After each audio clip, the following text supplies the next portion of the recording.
Adireddy viral audio ఒకవైపు రచ్చరేపుతుంటే కొత్తగా మరొక వీడియో విడుదలైంది. మరోవైపు ఆదిరెడ్డి అప్పారావుకు మద్దతుగా ఆయన తనయుడు ఆదిరెడ్డి వాసు గొంతు పెంచారు. మా నాన్న పెద్ద మనిషి, ఒక మహిళకు అన్యాయం జరుగుతుంటే న్యాయం చేసేందుకు ప్రయత్నించారు అన్నారు.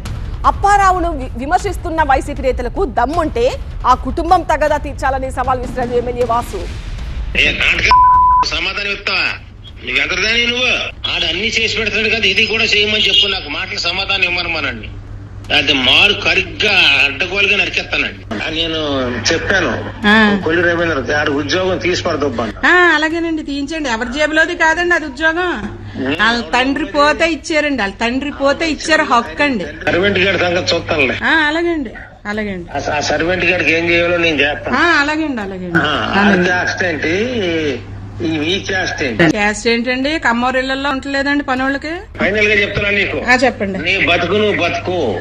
నేను అక్కడ అడిగెట్టానంటే బేబత్సం అయిపోయి తేలిపోతాయిలే. మరి తేల్చేయండి అని చెప్తున్నా. పొగరు కాదు సార్, ఆత్మస్థైర్యం అండి నాకు. ఎందుకంటే నేను తప్పు చేయలేదు కాబట్టి నాకు ఆత్మస్థైర్యం. వాళ్ళకి పెద్ద దిక్కు మీరుండి చెప్పింది ఇంటే లేదా పెట్టాయి యూస్లెస్ ఫెలో. నీ బతికేంటో బయట రోడ్డు మీద పెడతాను చూడు. ఇది ఆదిరెడ్డి అప్పారావు ఓ మహిళను బెదిరించిన ఆడియో. చంద్రకళ అనే మహిళతో ఆయన మాట్లాడిన ఈ మాటలు 3 రోజులుగా మంటలు రాజేస్తున్నాయి.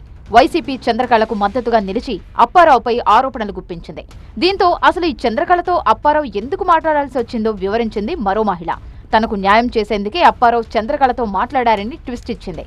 ఈ వ్యక్తి జాన్ మార్మూడి అని ఈ వ్యక్తితో మా అత్తగారు పెట్టుకున్నారండి. ఆ పెట్టుకుని ఆవిడ నన్ను నా భర్తని విడదీయడానికి ఎన్ని కుట్రలు చేయాలో అన్నీ చేశారండి.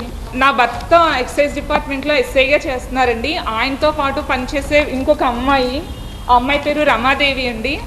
ఆ అమ్మాయితో చేతులు కలిపి నా భర్తని నన్ను విడదీయడం కోసం ఆ అమ్మాయి దగ్గర డబ్బులు తీసుకుని నా భర్తని నన్ను దూరం చేయాలని చూస్తున్నారండి. ఆదిరెడ్డి అప్పారావు గారు మా అత్తయ్య గారితో అసలు లేనివన్నీ ఉన్నట్టు క్రియేట్ చేసి టెక్నాలజీని ఉపయోగించి వాళ్ళు అలా క్రియేట్ చేసి మాట్లాడారండి. అసలు ఏం జరిగిందో ఏంటో ఒక అమ్మాయి జీవితం గురించి ఏమీ ఆలోచించకుండా ఆ ఆడియో అలా వైరల్ చేసి ఈ వైసీపీ నాయకులందరూ ఏంటంటే అంటే ఒక ఆడపిల్ల జీవితం అని కూడా లేకుండా వాళ్ళు ఏం జరిగిందో, అసలు ఈ చంద్రకళ ఎవరో, ఆవిడ మమ్మల్ని ఎన్ని రకాలుగా మోసం చేసిందో, ఈ జాన్ ఎవరో, ఇవేమీ తెలుసుకోకుండా ఆ ఆడియోని అలా వైరల్ చేశారు సార్.